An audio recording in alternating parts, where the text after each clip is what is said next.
What is up, everybody? Welcome to DFS by the Numbers and welcome to Best Bet for UFC Vegas 101. We have Amanda Hebos going against Mackenzie Dern 2, and we are here for the first Best Bet show of 2025. This is going to be the fourth year doing it now. Do want to shout out the winner of last year's contest, and that was 138 MMA. Second place was Guru Scouting MMA. So shout out to both those guys, but especially 138 for getting it done last year. And kicking the year off, I got Gordo. Gordo, what is up? You looking forward to the first card of 2025?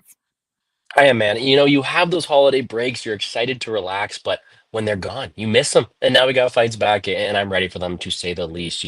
It's never often that you're like, man, I really want to see Nicole Cagliari and Ernesta Caricate. But we got fights, and we're going to talk about them regardless. We're going to see if we align with some best bets here. I was second place most of the year, and then I dropped it. I couldn't catch 138. I swung for the fences, but this year, everything changes.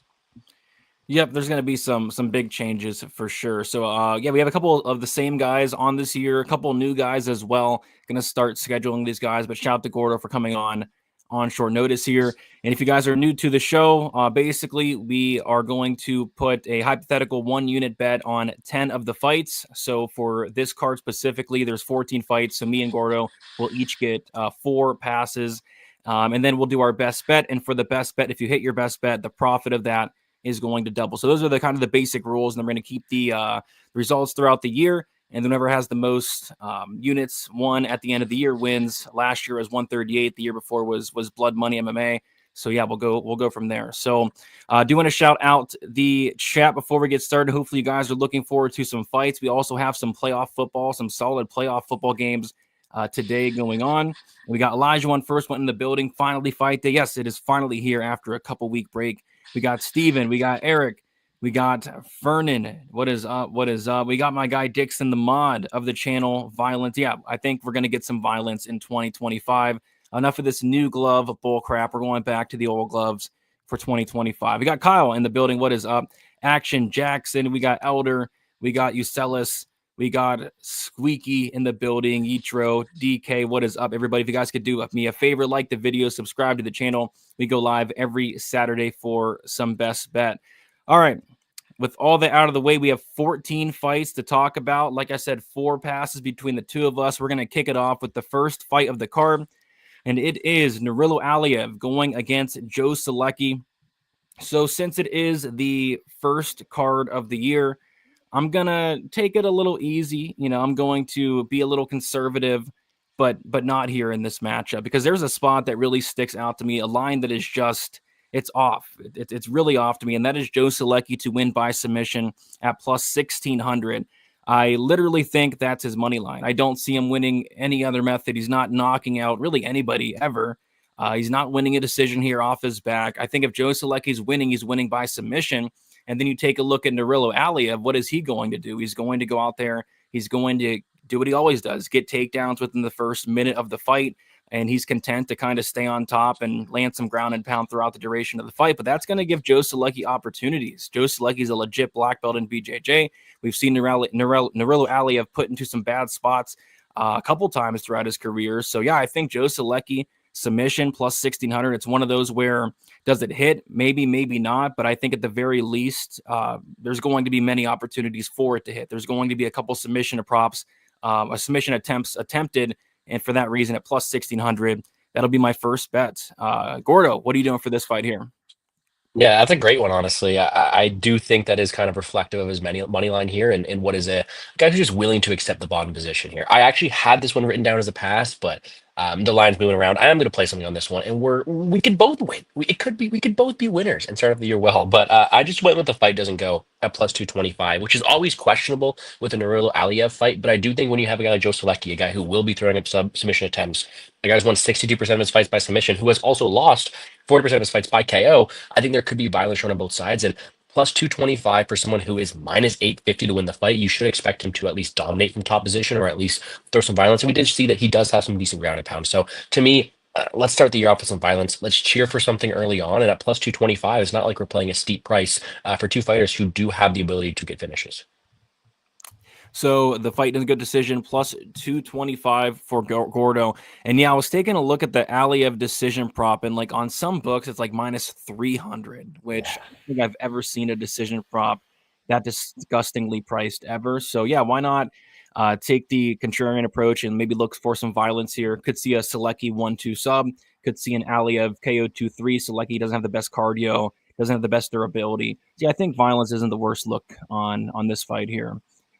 Over under 8.5 decisions on this card. I hope under 9 decisions on a 14 fight card. We'll be here till like 1 o'clock in the morning. So hopefully we get some violence. I'll take the under. What do you think, Gordo?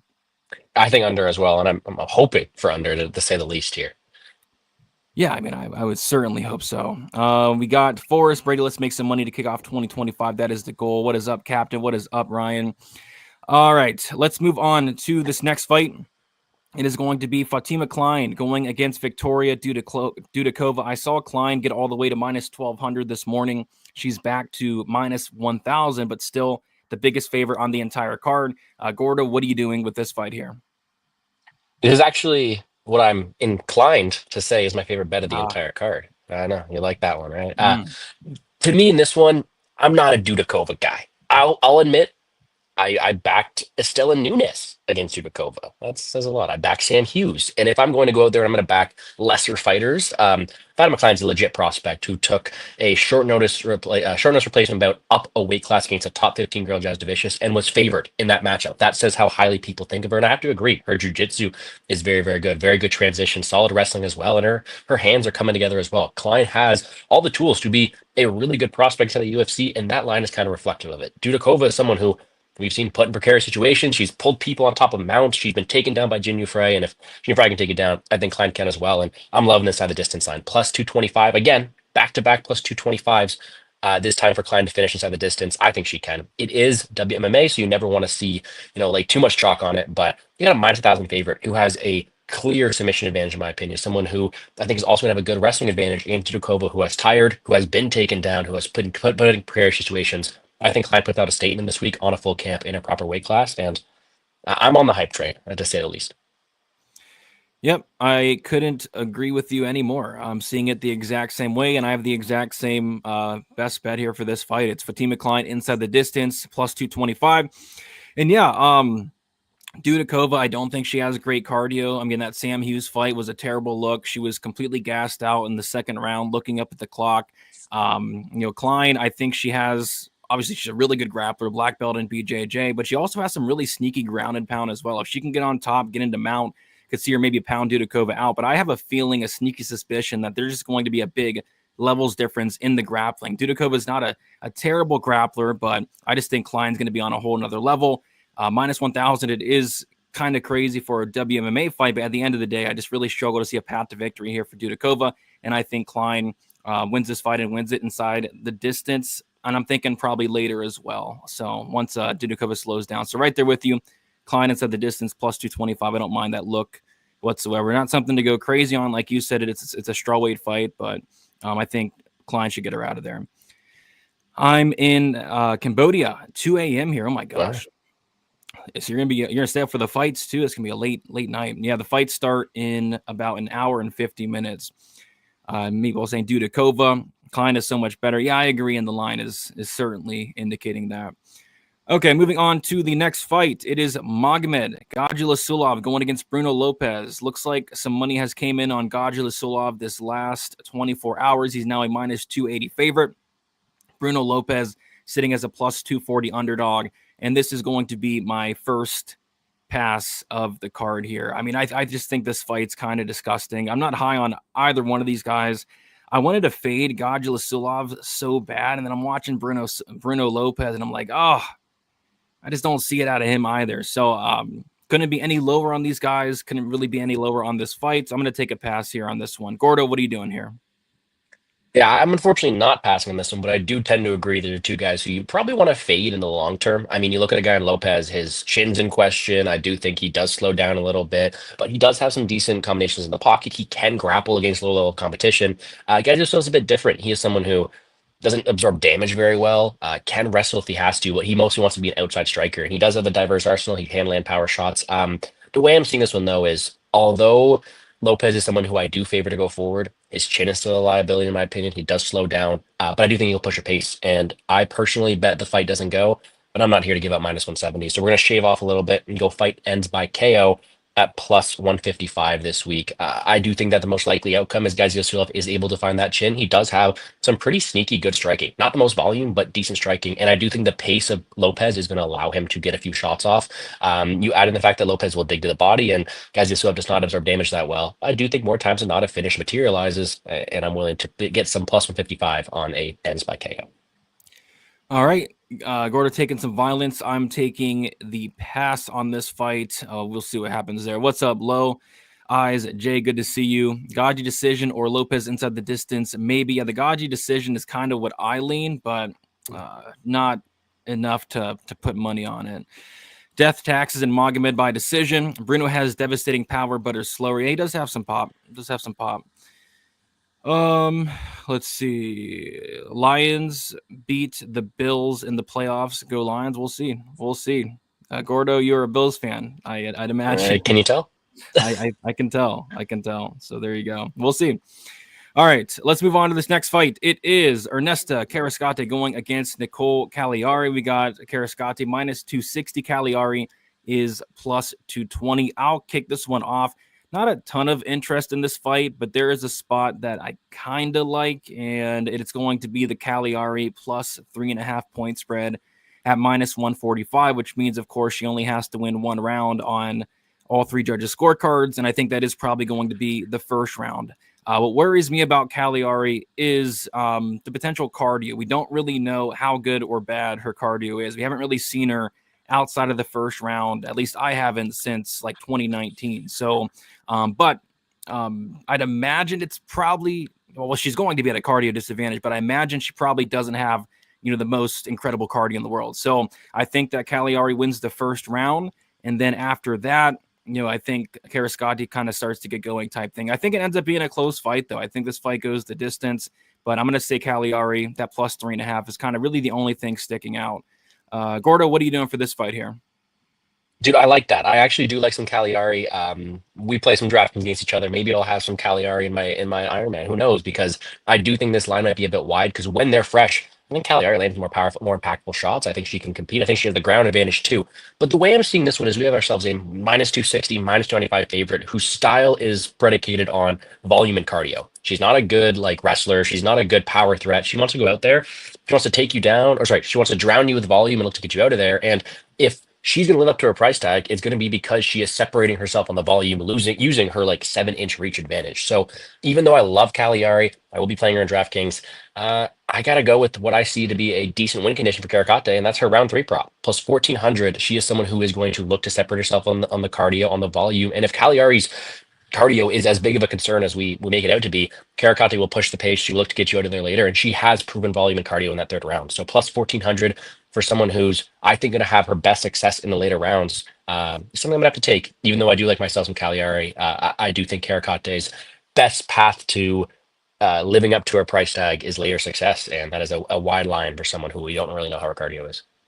Yep, and that's kind of the one thing that held me off from actually betting the Cagliari money line is those unknowns, is the cardio. Because what is known is Ernesta Carrascote has some of the best cardio in the division. Like her cardio is insane, whereas Cagliari, we don't really know. So yeah, if it gets to the second to the third round, it could get sketchy, and yeah, that third round could be in play. But I'm hoping Cagliari can win at least one round and hold on.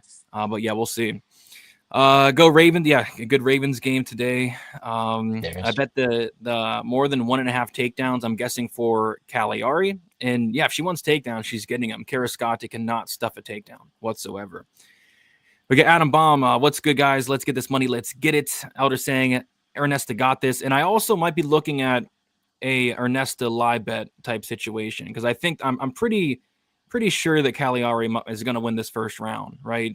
So I might look at Ernesta live. Moy saying Cagliari knocks her out, and that could be the case too. She hits hard. Ernesta blocks punches with her face.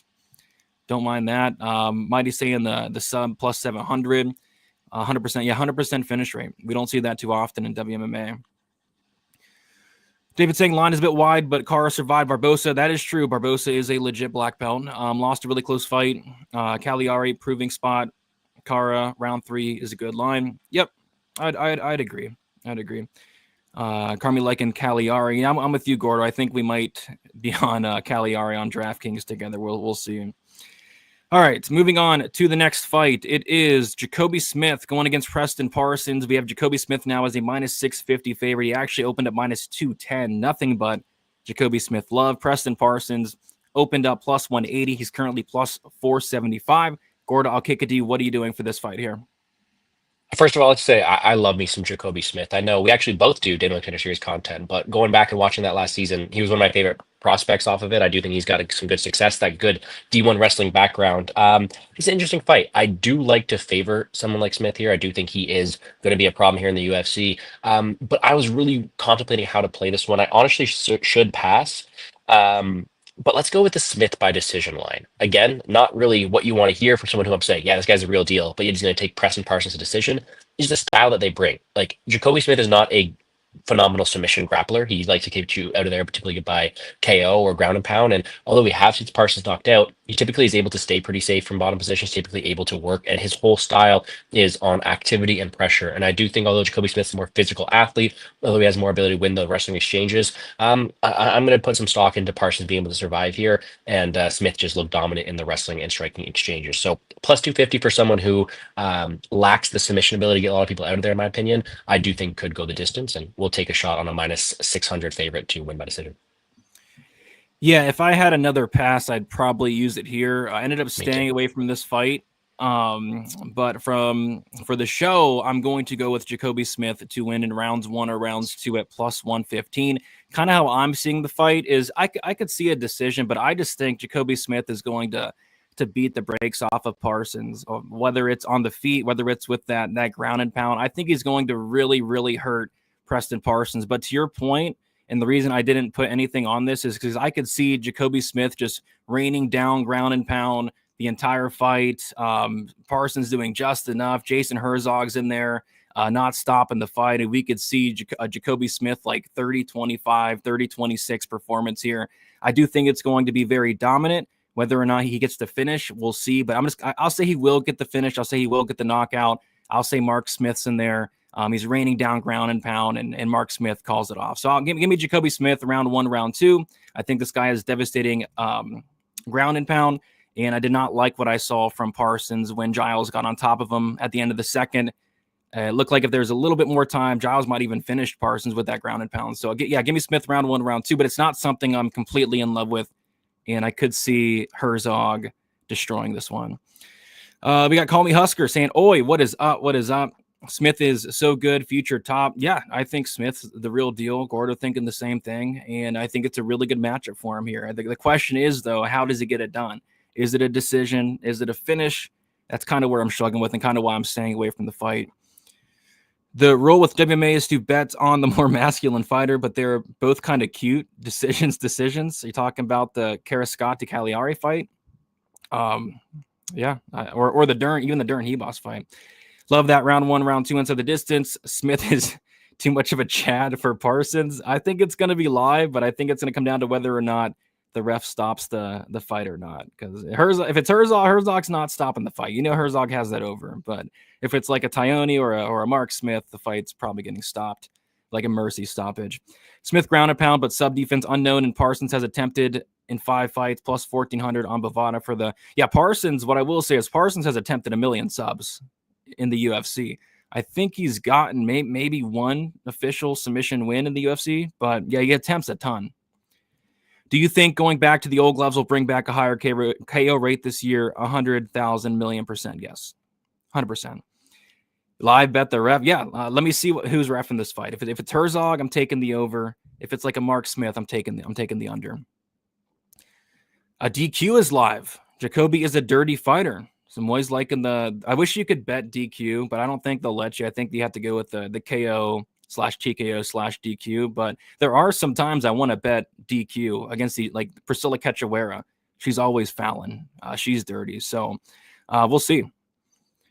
Parsons 10 sub attempts in the 3 fights with more than 2 takedowns. Yeah, we'll see. We'll see. All right, we'll keep moving on to the next fight. It is Thiago Moises going against Trey Ogden. We have Thiago Moises minus 160, Trey Ogden plus 140. Looks like if some money has came in on Trey Ogden these last several days. Gordo, we'll start with you. What are you liking for this fight here?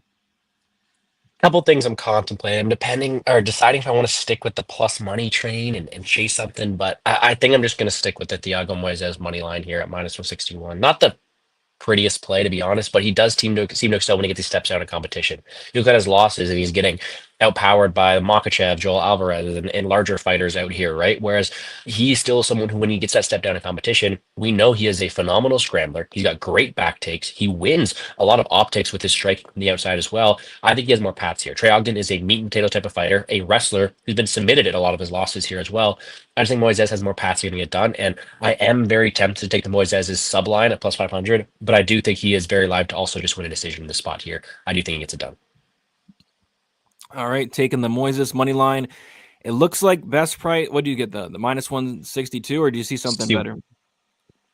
Oh, I'm taking that 1 point, minus 161. That's all that matters right there. I see it. I see it. Minus 161 for Thiago Moises. We like to get the best price here on best bet. Yeah, I'm actually in agreement, but I'm actually taking that Moises sub plus 550 here. I think it's live. I think it's very live. I see these guys messing around on the ground here at some point in this fight. Trey Ogden himself said that he's going to go out there and go for takedowns here. And if he does that, he's kind of playing with fire. Like we've seen Ogden submitted 3 times in his career. Moises is a legit BJJ black belt. Ogden's a black belt in his own right, but I think there's absolutely levels. And Thiago Moises is the much better grappler, the much more dangerous grappler as well. And then if Moises is able to take down Ogden, get to his back, I think it's probably a wrap. So I think that Moises sub is super live at plus 550.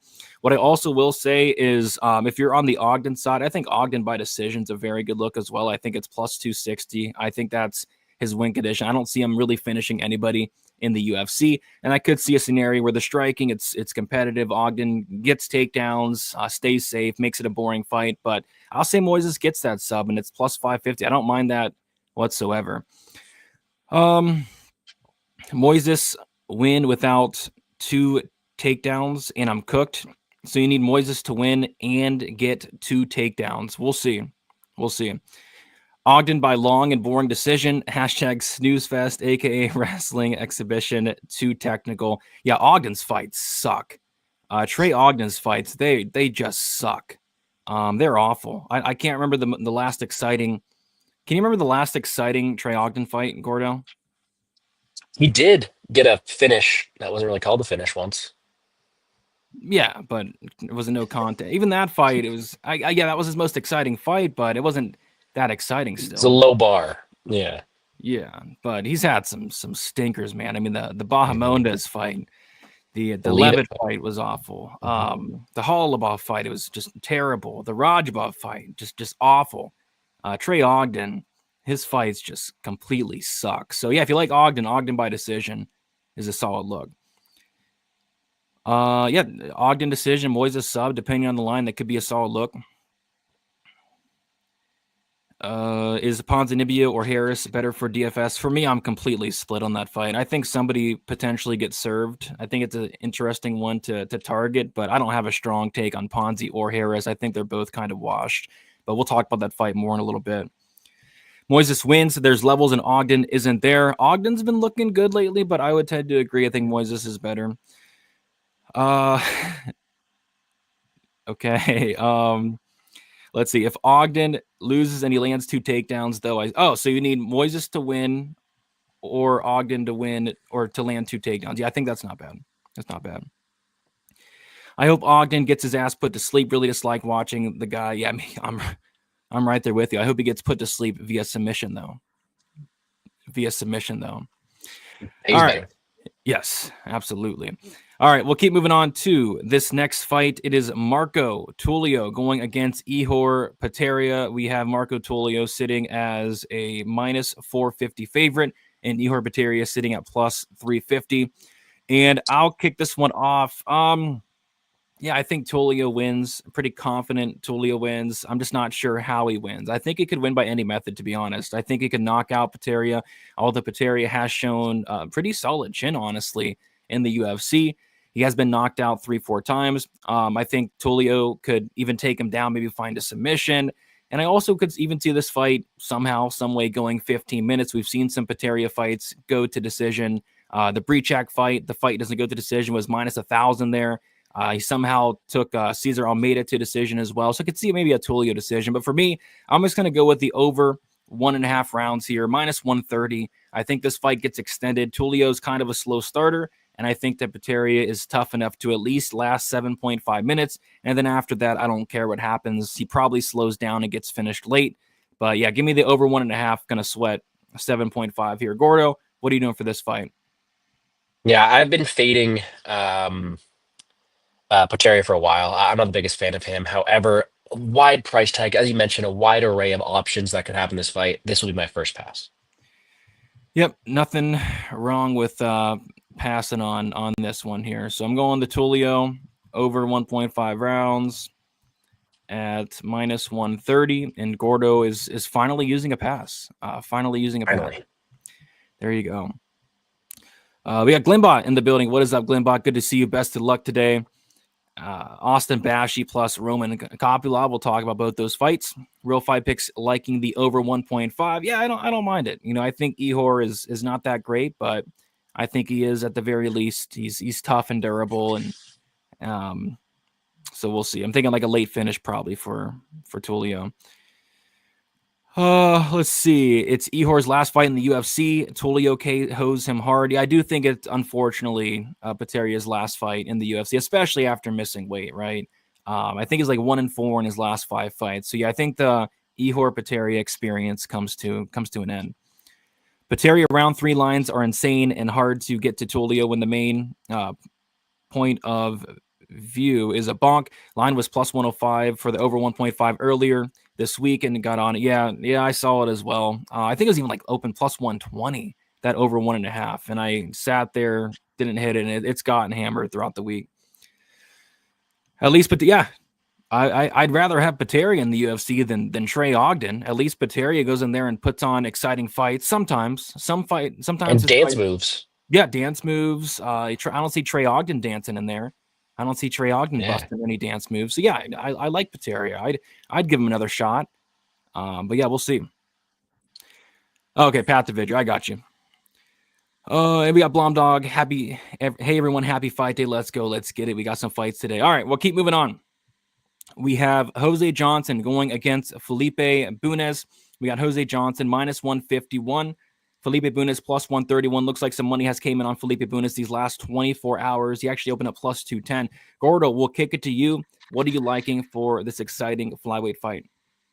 Yeah, a lot of money has come in on Bunes, actually. And I tend to agree. I will go with the dog here, and a very popular dog, it seems like. And you know what? Jose Johnson's got that tall, slender frame at 125. He's a big dude for the weight class, and that was shown by him missing weight. But the guy doesn't always use it that well. He is a primary striker who wants to go out there and land some shots, but doesn't have the same pace that a previous opponent of Bunes, like Van, had, and someone who has struggled on the ground before. So the way I see this one is I do think Felipe Bunes has a clear ground advantage. I like his submission game. He's got decent control, and he was having some success in the past. And on the feet, it's not like Bunes is no slouch out there. Yes, he was out cardioed last time. That's not really a style that Johnson brings. So I think Bunes can keep it close enough on the feet to be able to excel on the ground. And I do favor his level of comp as well. So give me a shot on the dog. I don't know what do you see here? I see a plus 135. I see a plus 131. What are we going with for the dog shot here? A plus 142. Oh, I see a plus 143 on Bet Rivers. Ooh, there you go. Hey, whatever you want to give me. Plus 143 for Felipe Bunes. Yeah, I definitely think there's a case to be made for Bunes here. I think he's live for a submission. For me, I like violence here, though. I think both guys have some ability to finish the fight. Jose Johnson has a ton of power, sneaky submission game in his own right, and then Felipe Bunes has a really good submission game, black belt as well. Jose Johnson's been submitted 4 times. Felipe Bunes has been submitted a couple times and knocked out as well. So I think there's a chance for violence here. How I'm kind of seeing it is I do think Bunes can get Johnson down to the ground. I think he could potentially find a sub. But as the fight goes on, I do think Johnson is going to have some opportunities late. So I like the fight doesn't go. Minus 105 is what I'm going with there. Happy fight day to you as well, Julio. Cheaters don't lose. Jose Johnson, round 3 decision. Yeah, we saw it a lot last year where these cheaters did go out there and win the fight. And Jose Johnson certainly did cheat. I mean, this guy's 6 foot at flyweight, and him missing weight is definitely in his favor for sure. If Jose Johnson loses, I will run around naked around my neighborhood and film it on my phone. Johnson is huge for his weight class. Bunis has let me down before. You can record it. It's Just got to don't be something else. just don't post it for us. Just don't post it. I don't want to get you in trouble. Just so that you can record it, just don't post it. Fight does a good decision was plus money for a bit this week, but not confident on a side. Give me Bunis since he's the dog, but Johnson KO or Bunis sub. I'm seeing it the same way. I didn't see the fight doesn't go at plus money. I must been sleeping, but yeah, I got minus 105. So close, but not quite plus money for me. All right. Was that the featured prelim? Let me see. We have so many freaking fights on this card. 1, 2, 3, 4, 5. I'm guessing that was the featured prelim, right? Yes. Okay. So what we'll do now is we're going to do a quick recap of the bets. Make sure we have everything correct. And I'll start with myself. I'm taking Joe Selecki by submission, plus 1,600. Fatima Klein inside the distance, plus 225. Passing on the Gajla Sulov fight. Taking Nicole Cagliari, plus 3.5 point spread, minus 145. Jacoby Smith wins in rounds 1 or rounds 2, plus 115. Thiago Moises sub, plus 550. The Marco Tulio over 1.5 rounds, minus 130. And then Jose Johnson, the fight doesn't go to decision, minus 105. As far as Gordo, he's taken Nurilo Aliyev. Fight doesn't go in the first fight of the night, plus 225. Fatima Klein inside the distance, plus 225. Magomed Gajla fight ends by KO, plus 155. Ernesta Karascate, round 3, plus 1,400. Jacoby Smith decision, plus 250. Thiago Moises, money line, right? Money line. Yep. Which was what? Minus 160. Minus 161. Can't type. Jeez, there we go. And you're passing on the Marco Tulio fight, and then you're taking Felipe Bunis money line plus 143. Does all of that look correct thus far? So far, so good. Sounds good. Puno by sub as a lock. We'll talk about that fight right about now. All right. So I think this is the main card opener here. We have Uros Medic going against Punahele Soriano. We have Uros Medic minus 200. Punahele Soriano's plus 170. Gordo, we'll kick it to you. What are you liking in this fight here?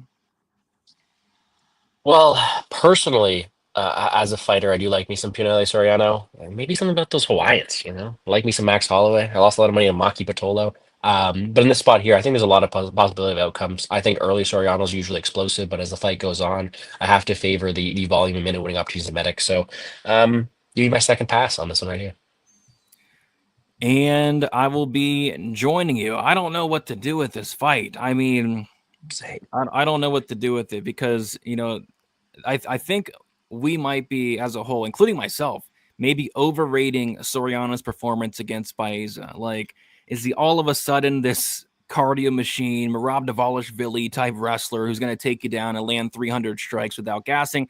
Or was it more so Baeza just straight up quit, just straight up didn't want to be there?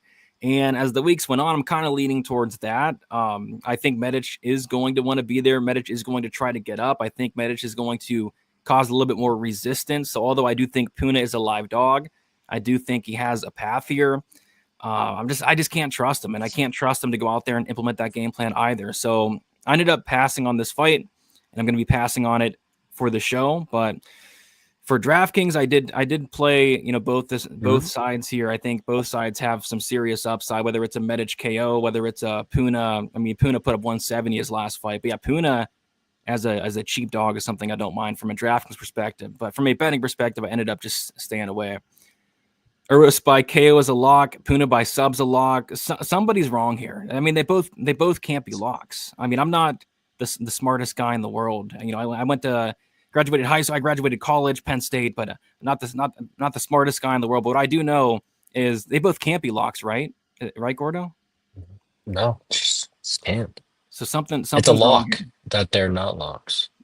When I think a lock, I mean like 100% implied probability type thing, and it's just not the case.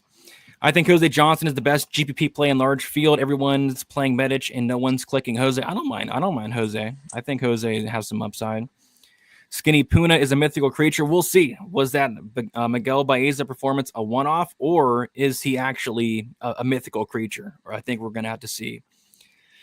I take Medic in this one. Everyone knows Puna gets knocked out today. We shall see. The Doctor will KO him. Alaska's finest. Puna round 2 KO is a lock. 100% probability Uros gets a KO. Now he's probably going to lose. You're jinxing yourself, man. Don't do that. Don't jinx yourself. Don't jinx yourself. Medic has never been to a decision or won one by decision. It's only plus 300. Yeah, a lot of people are on Medic by decision, which I wouldn't be on personally, just because, like you said, it's never happened. And with the way both these guys fight, I don't think it's happening. But yeah, a lot of people are on that. All right, let's keep moving on to this next fight. We got Austin Bashi going against Christian Rodriguez. We got Austin Bashi minus 260, Christian Rodriguez plus 220. Let's see. So Bashi actually opened up as a dog. Believe it or not, plus 167. He's now minus 260. Rodriguez opened up minus 192, currently plus 220. And this is going to be my third pass here. I just don't like anything here. I like Bashi. I think he's an incredible prospect, only 23 years old, well-rounded, great wrestling, great jiu-jitsu. But Christian Rodriguez is the undefeated prospect killer. He's 3-0 against undefeated prospects in the UFC, and he's getting another undefeated prospect. So I think there's cases to be made for both sides here. I'm personally picking Bashi, but I don't like that minus 260 price tag. I'm going to sit back and watch this one. So pass for me. Gordo, do you like anything on this fight? I do like some things on this fight, but let's call it more from a DraftKings perspective. When it comes to betting, I don't think I want to get involved at a 24-year-old against said prospect killer at minus 260. I'm going to pass on this one as well and make it my third pass. All right, so we both have used up our third pass. We both have one pass left. And yeah, I think that's probably the way to go. I know people on both sides. Like, a lot of people think Austin Bashi's a lock, and a lot of people think that Christian Rodriguez does hold some value at plus 220. So, but yeah, I just don't want to get involved. Let's see. Only lock of the night is me eating too much Texas Roadhouse. There you go. I don't mind some Texas Roadhouse. Gordo, do you agree that Medic should change his nickname to Uros the Urologist Medic? Urologist. That would make him a doctor, right? And he is the doctor. So who knows? Heck yeah. Did C-Rod make weight? He did make weight. He did make weight, yes. This is the sketchiest card. Oh, we've seen sketchier, in my opinion. We've seen some sketchy cards in the past. If Bashi's gas tank holds up, C-Rod will spend plenty of time on his back. Don't see him faltering a la Chiwiwi style. If Bashi decisions plus money, I'd say. Yeah, I don't think Bashi's gassing out like Bulgarian or Roses personally. Chris Curtis is a lock. What's up with you guys in these locks, man? Chris Curtis is not a lock, dude. He's a decent sized dog. All right, let's move on to this next fight. Maybe we'll have a bet on this one. We got Chris Curtis going against Roman Kopylov. Roman Kopylov minus 215. Chris Curtis plus 185. Some money has really came in on Chris Curtis these last couple of days. Gordo, what are you doing for this fight here? I'm not the biggest Chris Curtis fan, but I did actually get in on some Chris Curtis earlier on the week, and he will be my play here. Simply put, although this is a 15-minute affair that I do expect to go the distance, all striking, and Kopylov does have more weapons, probably more power as well. Curtis is the guy who I think is going to be moving forward. I do like his boxing, I like his optics also as well, and his pressure, his volume, his pace is something that I do think can help him in the scorecards here against a guy Kopylov who has fought a lower level of competition, in my opinion. With Curtis always going forward with him landing as many shots as he does, I think this would be a close fight in the scorecards. And with a close fight, I prefer to take the guy with more volume, who is more proven, who is also a plus 185 or whatever dog. I got plus 210. What is the best line? Plus 189? See, plus we'll 190. Take whatever. Plus 190. If this was minus 110, minus 110, that pick might be different, but you're giving me good dog odds on a guy who I do favor the volume of and who will go forward. I got to take a shot on Chris Curtis, as much as it pains me to say. Yeah, for me, I'm going to get a little silly here, and I think we both can potentially win our best bets here, but I'm going to get a little silly. So what I always target for Roman Kopylov fights, and it's worked out in the past, is the fight ends in round 2 or round 3. This guy's fights always end in round 2 or round 3. Take a look at Kopylov, has a ton of knockouts, right? Only one knockout comes in the first round. He's kind of an attritional type striker. Chris Curtis, kind of the same thing. He takes a little bit to get going. Both these guys, slow starters. I think they're going to pick up the pace in that second and third. And I think they're going to swing dicks. I think they're going to stand and bang. Both guys are extremely durable, but both guys are also very dangerous. Kopylov, nasty head kick, nasty shots to the body. Chris Curtis has a ton of power in his own right. Kopylov, questionable cardio at times. So I think there's some opportunities for this fight to actually finish. And I think if it does finish, it's going to be later in the fight. So I did play ends 2-3 personally, but for the show, I can only give one. And I'll give that Kopylov Curtis fight ends in round 3 at plus 900. So if Chris Curtis wins by third round knockout, we both hit our best bets there. And I think that Curtis late props are certainly in play here as well. So yeah, we'll see. Let's see. Curtis is too one-dimensional for my liking. Yeah, I think it's gonna be a striking fight. I think both guys are pretty one-dimensional outside of Kopylov's last fight where all of a sudden he looked like Khabib. But I think that's more so of Cesar Almeida just having zero wrestling. Did they take Selecki or Aliev? The pick is Aliev. The bet for me was Selecki by submission, and Gordo took the fight. Doesn't go at plus 225. Curtis is durable. Yeah, Curtis, this guy is durable. He has like a million fights. He's only been knocked out once. And that fight was the second fight in one night. So he's durable. I do think the durability might be maybe declining a little bit, but yeah, Curtis is durable. Besides the fact that Chris Curtis whines too much, I'm taking Kopylov. Curtis is too one-dimensional and will never shoot a takedown. Curtis late, maybe, but probably not. Appreciate you as well, Travis. I wonder if these Russian spies will pay off for Kopylov. Hey, we'll have to see. Which fight is going to be ruined by the crooked, corrupt judges? Probably a couple of them. As per usual. C-Rod by KO. I wouldn't think so.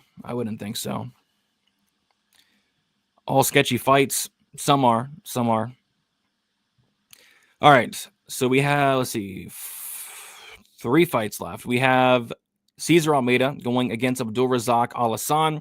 We have Cesar Almeida minus 250, Abdulrazak Al-Hassan plus 210.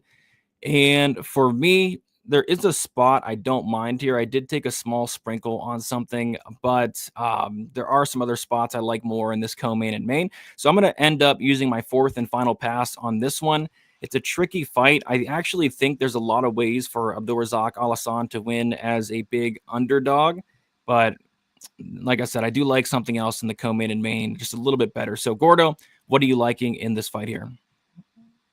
Yeah, I do think there are paths for Al Hassan, but if you have to ask me who's going to win this fight, it's got to be the experienced kickboxer. You got a guy, Cesar Almeida, who's been dealing with power threats like Al Hassan his whole career, and he has shown great durability. I think better optics that way too, because you got a guy here in Al Hassan who, yes, might be evolving a bit, but who has historically been a round 1 or bust power threat. So you give me a guy, Cesar Almeida, who I favor his volume, I favor his minute winning opportunities, and I do favor his cardio here. I do think he's able to win this fight down the road.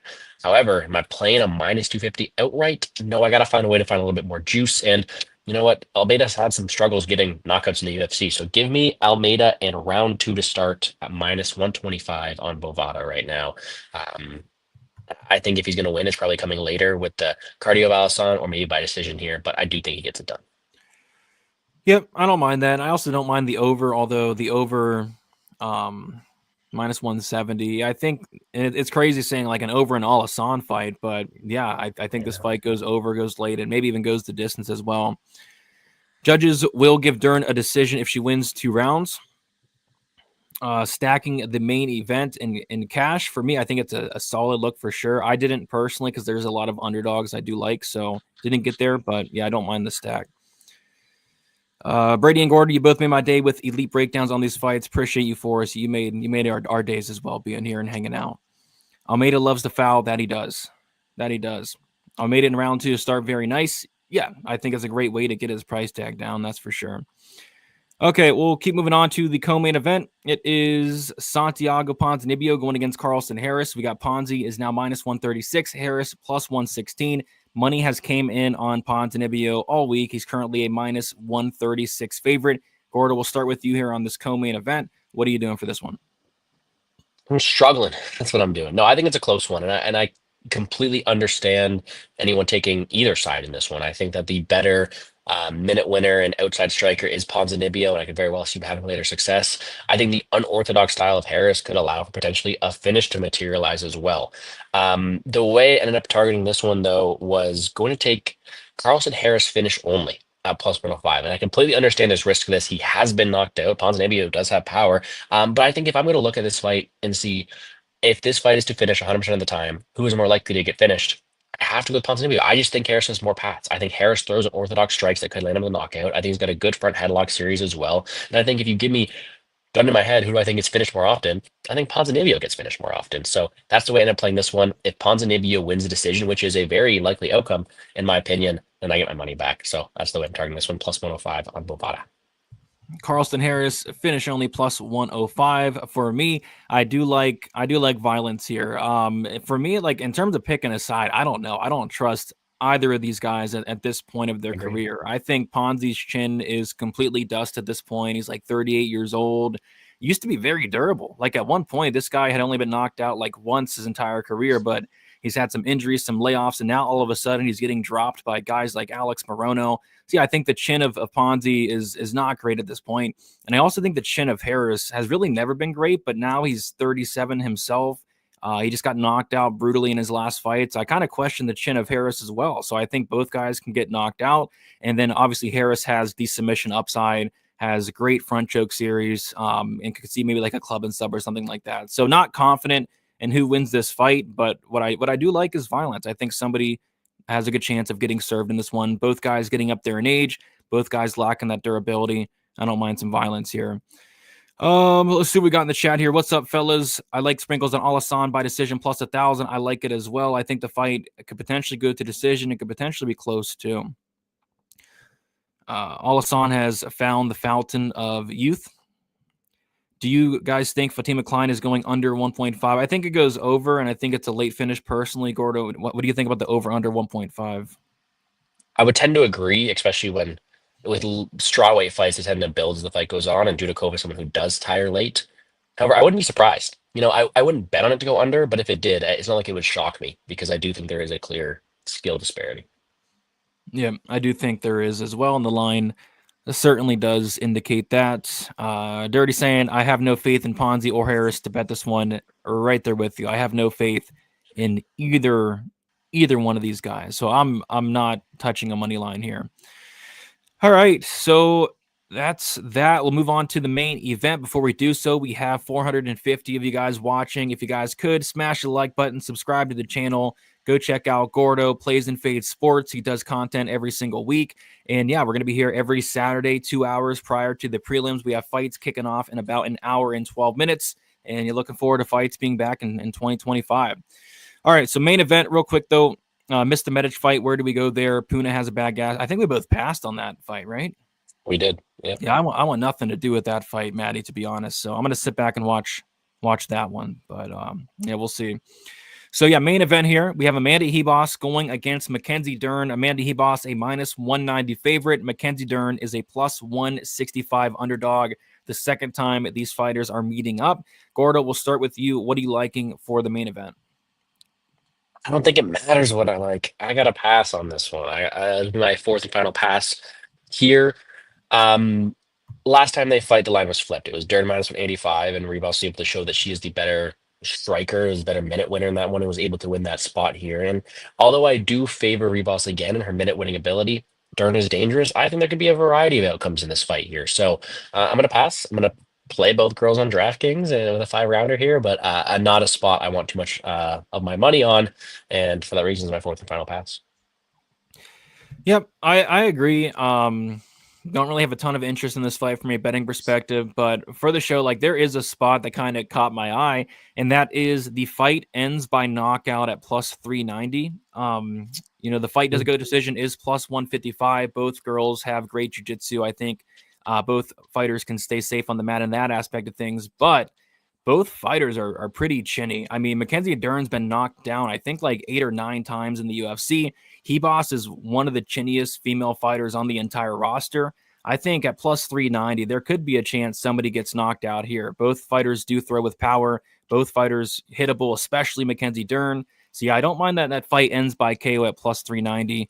If this fight were to finish, I kind of do see it being like a knockout, maybe a TKO, something like that. So that's kind of what I'm going with. Other than that, don't have a ton of interest in a money line. I think it's going to play out a lot closer than the first fight did, but I still do lean Ribas, just not any interest at minus 190. All right, what are you guys thinking for this main event here? Dang, you got Ponzi at plus 120. Cash that CLV trophy. Jeez. CLV. The line on Klein. Dudakova suggests they want round one finish. The bookies know something. Maybe it is in round one. We got Justin. What is up, Brady? My dude, what is good, Justin? And Justin also sent a $9.99 super sticker. Appreciate you, Justin. Does mean a lot. And best of luck to you today. And enjoy the fights, man. Appreciate that. I'm giving Ribas way more fight ending equity via KO, so I'm looking at Ribas via KO props. Yeah, that's why I kind of like that ends KO. I think both fighters, their durability is not the best. Let's see. What do we got in here? Let's make some money on Ribas. I will not be joining you there, but I wish you the best, Elder. I think she does go out there and win, though. All right, so let's recap the bets here. We'll recap this main card since we already recapped these prelims. So for the main card, I kicked it off with a pass on the Medic Soriano fight, and then I followed it up with a pass on the Austin Bashi Christian Rodriguez fight. I'm taking the Roman Kopylov Chris Curtis fight, ends in round 3 plus 900. Passing on the Abdulrazak Al-Hassan fight. Taking the Ponzinibbio Carlson Harris under 2.5 rounds minus 125. And then ending with the Ribas Stern fight ends by knockout at plus 390. Gordo, you are also passing on the first two fights of the main card. You're taking the Chris Curtis money line plus 190. You're taking the Cesar Almeida and the round 2 starts minus 125. The Carlson Harris finish only at plus 105. And then you're passing on the Ribas fight. Does all that look correct? It does all look correct, man. We started with some plus money early and we tapered off a little bit. Yes, for sure. So, what we're going to do now is give the best bet for the entire card. If you hit this best bet, your profit's going to double. So say, for example, Gordo's best bet is, I don't know, Felipe Bunis money line plus 143. Instead of getting 1.43 units, he's going to get 2.86 units. So Gordo, what is your best bet for UFC Vegas 101? Well, my best bet in this one and my favorite one is probably the Fatima Klein at the distance. But in this show, in this format, give me Ernesto Caracate round 3. I think it's a viable outcome. And if she does it, that's plus 28 units to get the year started. So I will take the biggest paying one right there. And I don't think it's a far-fetched outcome. That'd be a crazy way to kick off the year, 100%. For me, I usually do like attacking the bigger props, but I am going to go with that Fatima Klein. Wins inside the distance, plus 225. I think she can get Dudakova out of there at some point in this fight. So Klein inside the distance, looking to go out there and get 4.5 units and start off the year on a high note there. Let's see. Did you notice Klein takedowns being 1.5 on DK and 2.5 on every other book? I didn't see that, but I don't mind that over 1.5 takedowns. I don't mind it. I have Ribas to land more significant strikes, minus 200. Ribas to land more significant strikes and total strikes, minus 162. And those are plus. And Dern to win is plus 750. Dudakova will throw the fight in the first round. I hope so. It would make my job easy. Carmi saying, thanks, guys. Thank you as well. It's been leaked. Okay, we'll see. We'll see, Dern. We'll see if you're right. David on the Lopez train. Best of luck, David. So, yeah, that's about it. Going to kick it to Gordo. Gordo, let the people know where they can follow you. Yeah, I appreciate you for having me on. It's nice to start off the year with a show like this. I do love doing it. So appreciate you for having me on. You can find all my work on Twitter, @GamblesGordo, on YouTube, Plays and Fate Sports, and I am also honored to work for Establish the Run over there with Brett Apley. So if anyone wants any more DraftKings analysis, you can check them out there. Aside from that, guys, I wish you all the best of luck in all your betting endeavors, and let's start the year off with a bang. Let's do this. Let's do it. Let's do it. Thank you all so much for watching. Like on your way out. Subscribe to the channel. We'll be back next week for some best bet. Going to have probably a fuller panel next week. Get everybody scheduled on. And then we have Stat Diggers tomorrow with me and Uncle Wheezy. So be on the lookout for that for UFC 311. Yeah, guys, best of luck. Enjoy the fights, and we'll talk to you guys soon. See you later.